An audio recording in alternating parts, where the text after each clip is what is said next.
Times news channel देखे आप सभी दर्शकों का बहुत बहुत स्वागत है। मैं हूं रमनदीप कौर।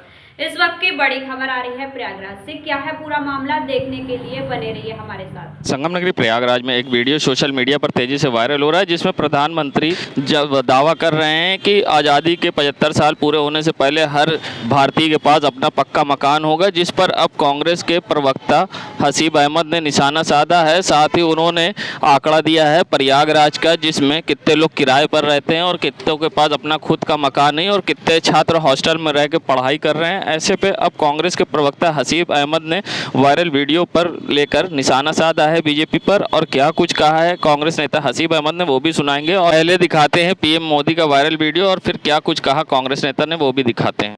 2022 देखिए 2022 यानी आज से 3-4 साल के बाद मैंने व्रत लिया है, संकल्प किया है 2022 आजादी के 75 साल होंगे तक हिंदुस्तान में एक भी परिवार ऐसा नहीं होगा जिसका अपना खुद का पक्का घर नहीं होगा। प्रयागराज जिले में लगभग 24 लाख की आबादी है। इस 24 लाख आबादी वाला शहर में आधे लोगों के पास घर है और आधे लोग यहाँ बेघर हैं। कुछ किराए के मकान पर रह रहे हैं और कुछ अपनी जीविका चलाने के लिए सड़कों पर भी सोने का काम कर रहे हैं। असल में जो मकान पाने के हकदार, उनको मकान नहीं मिलता। मकान मिल किसको रहा है, सरकारी सुविधाएं मिल किसको रही हैं, भारतीय जनता पार्टी के चुनिंदा नेता, मंत्री, विधायक के रिश्तेदार या करीबियों को। कागज़ों पर सिर्फ प्रधानमंत्री जी के झूठे वादे की तरह मकानों को दिया जा रहा है और प्रधानमंत्री जी को इस बार 2024 में जनता जवाब देने के लिए तय बैठी हुई है। भारतीय जनता पार्टी का जाना तय है और निश्चित तौर पर प्रधानमंत्री जी के तमाम झूठे वादों की पोल पटरी अब 2024 में खुलने जा रही है। वायरल वीडियो को लेकर कांग्रेस प्रवक्ता ने पीएम मोदी का 2024 में जाना तय बताया है। नज़ारा है सिविल लाइन बस स्टैंड का, जहां मुख्यमंत्री योगी आदित्यनाथ ने अवैध परिवहन माफियाओं के खिलाफ कार्रवाई करने का आदेश दिया था, जिसका असर कुछ दिनों तक देखने को मिला। लेकिन अवैध डग्गा मार वाहनों का आतंक एक बार फिर से देखने को मिलना शुरू हो गया है। बिना नंबर प्लेट की कार बस स्टैंड गेट के सामने लेकर KFC मॉल के सामने तक लाइन से लगाकर खुलेआम अवैध डग्गा मारी कर रहे हैं। कार का बाकायदा प्रेस अधिवक्ता, पुलिस, भाजपा का झंडा व हुटर लगाकर रौब झाड़ते हैं। अवैध रूप से डग्गा मारी कर रहे आलम यह है कि यात्रियों से जबरन 500 से 600 रुपए में बनारस एवं लखनऊ ले जाने के लिए दबाव बनाते हैं। ना देने पर मारपीट तक करने लगते हैं और अवैध डग्गा मार खुलेआम पुलिस के संरक्षण में संचालित हो रहे हैं। समय रहते पुलिस कार्रवाई नहीं करी तो अवैध स्टैंड को लेकर कभी भी मामला बिगड़ सकता है और यहाँ पर बड़ा विवाद हो सकता है। ऐसे में जिम्मेदार कौन? संगम नगरी प्रयागराज, जहाँ SSP प्रयागराज शैलेश कुमार पांडे ने आज देर रात एक निरीक्षक, एक उप निरीक्षक, एक आरक्षी व एक उर्दू अनुवादक को किया इधर से उधर। बता दें, निरीक्षक रमेश चौबे को प्रभारी सम्मान पैरवी सेल से प्रभारी रिट सेल पुलिस कार्यालय किया। उप निरीक्षक शिवांशु कुमार पांडे को प्रभारी चौकी सैदाबाद थाना हंडिया से रिट सेल पुलिस कार्यालय भेजा। आरक्षी पुष्पराज कुशवाहा को थाना हंडिया से रिट सेल पुलिस कार्यालय किया, तो उर्दू अनुवादक अनवार अहमद को रेड सेल पुलिस कार्यालय से थाना सिविल लाइन किया। बता दें, SSP प्रयागराज शैलेश पांडे ने बेहतर पुलिसिंग, कानून व्यवस्था को चुस्त दुरुस्त रखने के लिए उठाए कदम तत्काल प्रभाव से सभी को किया स्थानांतरित। संगम नगरी प्रयागराज, जहां भाई बहन का पवित्र त्योहार रक्षाबंधन इस बार 11 अगस्त को पड़ रहा है। ऐसे में 11 अगस्त को पड़ने वाले रक्षाबंधन पर किस तरह से मुहूर्त है और किस तरह से राखी बांधने चाहिए और इस पूरे मामले पर क्या कुछ कहना है पंडित शिप्रा सदैव का कि इस रक्षाबंधन पर क्या है खास और किस तरह से मनाए रक्षाबंधन, आइए सुनाते हैं आपको। भाई बहन का पवित्र त्योहार रक्षाबंधन इस वर्ष 11 अगस्त 2022 को मनाया जाएगा। 11 अगस्त को सुबह 9:25 से हमें पूर्णमासी मिल रही है, जो कि अगले दिन सुबह 7:05 तक रहेगी, यानी कि 12 तारीख को। 11 तारीख को सुबह 9:37 से भद्रा भी शुरू हो रही है, जो कि रात को 8:25 तक रहेगी। भाई बहन का त्योहार यानी कि रक्षाबंधन 8:30 से रात को 11:30 बजे तक मनाना शुभ में रहेगा। निर्णय सिंधु के अनुसार रक्षाबंधन और होलिका दहन कभी भी भद्रा के समय नहीं करनी चाहिए। निर्णय सिंधु और ब्रह्म वैवर्त पुराण के अनुसार ही प्रतिपदा युक्त पूर्णमासी पे रक्षाबंधन का त्योहार नहीं मनाना चाहिए, इसलिए 12 तारीख को रक्षाबंधन का त्योहार नहीं मनाना चाहिए। 12 तारीख को जो जातक मनाना चाहते हैं वो सुबह 5:35 से 7:05 के अंदर ही ये त्योहार मनाएं, क्योंकि उस दिन त्रिमूर्त व्यापनी भी नहीं हो रहा है, जिसके कारण ये त्योहार 12 तारीख को नहीं मनाना चाहिए। कुछ विद्वानों का मत आ रहा है कि इस बार जो भद्रा लग रही है वो पाताल लोक की लग रही है, परंतु हमारे संस्कारों के अनुसार कोई भी काम जब हम कर रहे होते हैं तो वो शुभ मुहूर्त शुभ घड़ी में करना चाहिए और ऐसे समय पे नहीं करना चाहिए जिसमें कोई भी विघ्न आ रहा। इसके अलावा जो प्रदोष काल होता है वो सूर्यास्त के 6 घंटे बाद तक मान्य होता है और प्रदोष काल में कोई भी शुभ कार्य किया जा सकता है, इसलिए सूर्यास्त के 6 घंटे के अंदर हम कोई भी शुभ कार्य कर सकते हैं। इसीलिए रात को 8:30 बजे से लेकर 11:30 बजे तक का समय शुभमय और मंगलमय है और उसी समय रक्षाबंधन का पवित्र त्योहार मनाना शुभ में रहेगा।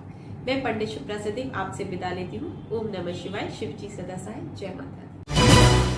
रामनगरी प्रयागराज ये नज़ारा है संगम क्षेत्र का, जहाँ संगम तट पर आवारा पशु किस तरह से घूम रहे हैं आप देख सकते हैं। कईयों के कान में तो नगर निगम के टैग भी लगे होते हैं और सबसे बड़ी बात कि आवारा पशु के साथ साथ संगम तट हो या संगम क्षेत्र का कोई भी इलाका जहां पर आपको आवारा पशु के साथ आवारा सांड भी खड़े दिखाई देंगे, जहां बीच रास्ते में सांड खड़े होते हैं और आने जाने वाले श्रद्धालुओं को डर लगता है। ऐसे में कभी भी दुर्घटना हो सकती है, जहां बीते दिनों कीटगंज में एक सांड ने बुजुर्ग को टक्कर मारी थी जिससे कि मौत हो गई। और संगम क्षेत्र में खुलेआम आप देख सकते हैं किस तरह से सांड और आवारा पशु घूम रहे हैं। ना ही इसकी नगर निगम को परवाह है और ना ही मेला प्रशासन को, जहां पर आवारा पशु हर 2 कदम पर आपको मिलेंगे और साथ ही सांड, जिससे कि आने जाने वाले श्रद्धालुओं को खतरा सताता है। और सबसे बड़ी बात कि ये संगम क्षेत्र में गंदगी भी फैलाते हैं। आस्था से हो रहा यहाँ मजाक। बहुत खतरा रहता है, हमेशा देखना पड़ता है, दुकान दौड़ी फिर से लोगों को भी देखना पड़ता है हमेशा। हाँ, बहुत नुकसान होता है सब। सोचन बिंद। देखिए ये सांड से तो बहुत ज़्यादा, ये आवारा पशु ये सबसे ज़्यादा तो इससे खतरा एक्सीडेंट का होता है। और ये सफाई व्यवस्था भी ख़राब कर देते हैं। ये यहाँ की कोई मतलब प्रशासन बहुत ज़्यादा इसको देखभाल नहीं कर रहे हैं। ये सब इतना ज़्यादा बढ़ चुके हैं आवारा पशु कि आए दिन कोई ना कोई बड़े बच्चे श्रद्धालु आते हैं, क्या खतरा रहता है? ये खतरा तो बहुत ज़्यादा है, किसी को मार देता है, कोई एक्सीडेंट होता है, सब यही खतरा है। क्या नाम है? उमेश कुमार। करबला के बलिदानी हज़रत इमाम हुसैन के नाना पैगंबर मोहम्मद साहब की सवारी में शामिल जुलजना घोड़े की शबी मुहर्रम को पानदरीबे स्थित मिर्ज़ा सफदर अली बेग से गुलाब व चमेली के फूलों से सजाकर अकीदतमंदों की टोली के साथ निकली। या हुसैन की सदाएं के साथ आधे शहर में गश्त करती रही। 1836 में कायम दुलदुल का जुलूस 2 वर्ष तक कोरोना बंदिशों के कारण सड़कों पर गलियों में नहीं घूमा, इमाम बाड़े प्रांगण में ही सजाकर ज़ियारत कराई गई थी। इस वर्ष सभी बंदिश हटने पर दुलदुल का जुलूस अपने कदीमी रास्ते को तय करते हुए दूसरे दिन प्रांत 5 बजे समाप्त हुआ। अंजुमन गुंचाए कासमिया के प्रवक्ता सैयद मोहम्मद अस्करी के मुताबिक दुलदुल जुलूस आयोजक दुलदुल के साथ इमामबाड़ा सफदर अली बेग में, जहां शाहगंज बरनतला नकास कोना अन्य क्षेत्रों में होते हुए आज समाप्त हुआ। संगम नगरी प्रयागराज जहां एक बार तेज़ी से कोरोना पैर पसार रहा और फिर से कोरोना के आंकड़े बढ़ते हुए दिखाई दे रहे हैं, तो दूसरी तरफ जहां कुंभ के दौरान लाखों रुपए से सुबह खुलदाबाद चौराहे पर एलईडी लगाई गई थी, अब एलईडी शोपीस बनी हुई है और जिससे लोगों को जागरूक नहीं किया जा रहा है। जहां कोरोना बढ़ने के दौरान और यातायात के प्रति इसी एलईडी से लोगों को जागरूक किया जाता था, मगर अब एलईडी शोपीस बनी है और बंद पड़ी है, जिससे ना ही जिम्मेदारों को इस पर परवाह है और ना ही किसी तरह से लोगों को जागरूक किया जा रहा है। जहां एक बार कोरोना फिर से बढ़ रहा है, जिससे कि एक बार प्रयागराज कोरोना की चपेट में होगा, मगर एलईडी यहां की खराब पड़ी है, ना ही इसको नगर निगम की फिक्र है और ना ही इसको जिम्मेदारों ने सही कराई है, जिससे लाखों रुपए की बर्बादी हो रही है। तो दूसरी तरफ कोरोना के प्रति लोगों को जागरूक नहीं किया जा रहा है, जिससे कोविड गाइडलाइन का पालन भी नहीं हो रहा है। जहां एलईडी बनी शोपीस और जिम्मेदार बने अनजान। नगरी प्रयागराज, जहां रक्षाबंधन भाई बहन के पवित्र रिश्तों का त्यौहार है, ऐसे में हर साल रक्षाबंधन मनाया जाता है और भाई की कलाई पर बहनें राखी बांधती हैं और भाई बहनों की रक्षा करने का वादा करते हैं। ऐसे में अब रक्षाबंधन इस बार 11 अगस्त को पड़ रहा है और रक्षाबंधन के दिन 2-3 ही दिन बचे हैं। ऐसे में अब बाज़ारों में राखी की बिक्री पर सन्नाटा पसरा है और लोग परेशान हैं। दुकानदारों का कहना है कि एक तरफ महंगाई की मार है और लगातार जीएसटी का भी असर भी है और ऐसे में अब बिक्री नहीं है। वहीं ग्राहकों का कहना था कि इस बार राखी महंगी है, जहां हम 1 दर्जन लेते थे तो अब हम कम ले रहे हैं। ऐसे में दुकानदार भी परेशान दिखाई दिए और ग्राहक भी, और बाज़ारों में सन्नाटा पसरा है। ऐसे में क्या कुछ कहना है ग्राहक का और दुकानदार का, आइए सुनाते हैं आपको किस तरह से बाज़ारों में सन्नाटा है और किस तरह से महंगाई है जिसके कारण लोग परेशान हैं और किस लिए बिक्री कम है। इस पर क्या कुछ कहना है दोनों लोग का, आइए सुनाते हैं आपको। इस समय इतनी महंगाई है, हम राखी लेने आए इसलिए हम 2 दर्जन लेते थे, अब बहुत कम ले रहे हैं। इतनी महंगाई, बहुत परेशानी है। कार्तिक सर, ये है कि आप खुद देख रहे हैं दुकान में एक भी कस्टमर नहीं है। आलम ये है कि जो राखियाँ पड़े 20 रुपये 30 रुपये बिक रही थी, इस बार महंगाई की वजह से कस्टमर 20 रुपये की राखी लेने में भी हिचकिचा रहा है, उसको वो भी बहुत महंगा लग रहा है। अब आगे से माल इतना महंगा आ रहा है, ट्रांसपोर्टिंग खर्चा इतना है, इसकी वजह से महंगाई का आलम ये कि माल पर ही असर पड़ेगा, जीएसटी का भी असर पड़ेगा, प्लस कस्टमर की जो महंगाई की मार कस्टमर पर पड़ी है, 2 साल का लॉकडाउन झेला गया है, तो उसकी वजह से कस्टमर भी परेशान है। हम लोग भी इस बात को समझ रहे हैं। परेशानी का सामना ये करना पड़ रहा है कि आप समझ लीजिए 2-3 रक्षाबंधन में बचा हुआ है, माल पूरा के पूरा वैसा ही आप देख सकते हैं, यहाँ से वहाँ तक वैसा ही लगा हुआ है, कोई सेल नहीं, कोई कस्टमर नहीं। मेरा नाम आरिफ है। संगम नगरी प्रयागराज कई दिनों की भीषण गर्मी के बाद फिर से एक बार मौसम ने दस्तक दी और प्रयागराज में तेज़ बारिश हुई है, जिससे कि उमस भरी गर्मी से लोगों को राहत मिली है। तो वहीं बारिश से बचने के लिए लोगों ने सड़कों पर पेड़ का सहारा लिया और जगह जगह लोग बारिश से बचते हुए दिखाई दिए। तो कई जगह लोग बारिश का लुत्फ़ उठाते दिखाई दिए और लोग बारिश में काम करते दिखाई दिए और साथ ही सड़कों पर तेज झमाझम बारिश ने लोगों को राहत दिलाई और लोग बारिश में सड़कों पर घूमते भी नजर आए और बारिश का लुत्फ़ उठाते दिखे। मगर एक बार फिर से बारिश ने अब लोगों को दिलाई प्रयागराज में राहत। काफ़ी दिन बाद बारिश हो रही है और अच्छा लग रहा है, मौसम भी अच्छा है, अभी बारिश हो रही है काफ़ी दिन बाद, नहीं तो बहुत गर्मी थी, उमस भी थी बहुत ज़्यादा और इतना ज़्यादा उमस था कि पूछो ना। अब बारिश हुई, कुछ राहत है बारिश। आप लोग घूम रहे हैं? हाँ, आज घूम रहे हैं, बारिश हुई है इसी की वजह से। क्या नाम है? आशीष कुमार मौर्य। संगम नगरी प्रयागराज में जहां आम आदमी पार्टी उत्तर प्रदेश द्वारा लिए गए ऐतिहासिक निर्णय के क्रम में आज चौथे रविवार को जिला अध्यक्ष डॉक्टर अल्ताफ अहमद एवं जिला महासचिव नितिन सिंह पटेल के निर्देश में आज तिरंगा शाखा के प्रमुख आर मिश्रा की अध्यक्षता में गोल पार्क अदरसुइया प्रयागराज में तिरंगा शाखा का आयोजन हुआ। इस अवसर पर राष्ट्रीय ध्वज को फहराकर राष्ट्रगान हुआ। संविधान निर्माता डॉक्टर भीमराव अम्बेडकर जी की प्रतिमा पर माल्यार्पण कर उन्हें अन्य महापुरुष व अमरवीर सपूतों को नमन किया गया। संवाद कार्यक्रम में अपने विचार व्यक्त करते हुए आर मिश्रा ने अनेक क्रांतिकारियों को याद करते हुए कुर्बानियों से लोगों को देश प्रेम सीख लेने की सलाह दी। बता दें, आज गोल पार्क में तिरंगा शाखा के दौरान पहले आज गोल पार्क में आम आदमी पार्टी के कार्यकर्ताओं पार्क में फैली गंदगी को सफाई की और साथ ही पड़े यहां पर गंदगी पेड़ पौधे के पत्तों को साफ करके किनारे किया। वहीं तिरंगा शाखा में सभी लोग सम्मिलित हुए। संगम नगरी प्रयागराज के नज़ारा है निरंजन डाट के पुल के पास का, जहां पर कुंभ के दौरान लाखों रुपए से भगवान राधे कृष्ण की कलाकृतियां लगवाई गई थी और अब इस कलाकृति से किसी ने भगवान राधे कृष्ण की मुरली गायब कर दी है। और बता दें, जहां मुरली वाले की मुरली गायब हुए आज कई महीने हो गए हैं, मगर जिम्मेदारों को इसकी परवाह नहीं है।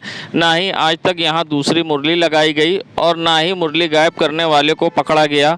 और सामने ही पुलिस चौकी है, जिसके बावजूद जिसने भी गायब करी उसने एक अलग ही कारनामा किया है। जहां पर आप देख सकते हैं कलाकृति के आसपास किस तरह से गंदगी है, और जो रेलिंग भी लगाई गई थी उसे भी नशेड़ी उखाड़ ले गए हैं, मगर जिम्मेदारों की लापरवाही कहें या फिर अनदेखी, जिसके कारण यहां पर अब कलाकृति खस्ता हाल हो रही है और जिम्मेदारों को इसकी परवाह नहीं है और जिम्मेदार बने अनजान। नगरी प्रयागराज चाहे जो भी सरकार कदम उठा ले, मगर चाइनीज़ मंजे पर रोक लगाने में सरकार नाकाम है। ऐसा ही घटना आज प्रयागराज के चुंगी पर घटी, जहां चुंगी फ्लाईओवर बैराना से आजम नाम के व्यक्ति जा रहे थे, जहां एक युवक की पतंग पेड़ फंस गई। जब उसने मंजा खींचा तो उनकी गर्दन कटते कटते बच गई, जहां पर उनकी गर्दन पर नुकसान तो हुआ ही और उनकी चोट आई है और साथ ही उनको टाके भी लगे हैं। मगर उनका कहना था कि मेन नस कट जाती तो शायद उनकी जान जा सकती थी। उन्होंने इस पर लगाम लगाने की मांग की है। क्या कुछ कहा, ये सुनाते हैं। सिविल लाइन से हम जा रहे थे, अलोपिन चुंगी से जो फ्लाईओवर है वहाँ पे एक लड़का पतंग उड़ाते हुए और उसकी पतंग पेड़ में फंस गई। वो मंजा घसीटने लगा, ये तो कहिए बाल बाल हम बच गए। थोड़ा सा मुझे बचा था, नहीं मेरी गर्दन की जो मेन नस होती वो कट गई होती, बाल बाल बच गए। हम चाहते हैं कि ये घटना और किसी के साथ ना घटे। संगम नगरी प्रयागराज, जहां मुहर्रम में बस दस्तूर, मेहंदी व अलम निकलना शुरुआत से ही जारी है। ऐसे में जहां आज रवायती अंदाज में शहनाई के माध्यम से नौहों की धुन के साथ नगाड़े भी बजे। आयोजक रजा हसनैन की क़यादत और शायर अहले बैत नजीब इलाहाबादी के संचालन में अंजुमनों ने नौहों को और मातम की सदाएं बुलंद की। वहीं इस मौके पर मेहंदी निकाली गई और जुलूस अपने कदीमी रास्ते से गश्त करते हुए जहां देर रात समाप्त हुआ। अकीदतमंदों ने तबरुकात, फूल माला चढ़ाकर अकीदत व एहतमाम का बोसा लिया। जुलूस के आगे शहनाई वादक नौहा की दर्द की धुन सुनाते चले। तो वहीं इस मौके पर भारी पुलिस बल की सुरक्षा के बीच जहां अलम व मेहंदी दरियाबाद से निकाली गई, वहीं गमगीन नौहों के बीच लोगों की आंखें अश्क से भर आई। देश दुनिया की खबरों के लिए world media times news channel को सब्सक्राइब करें।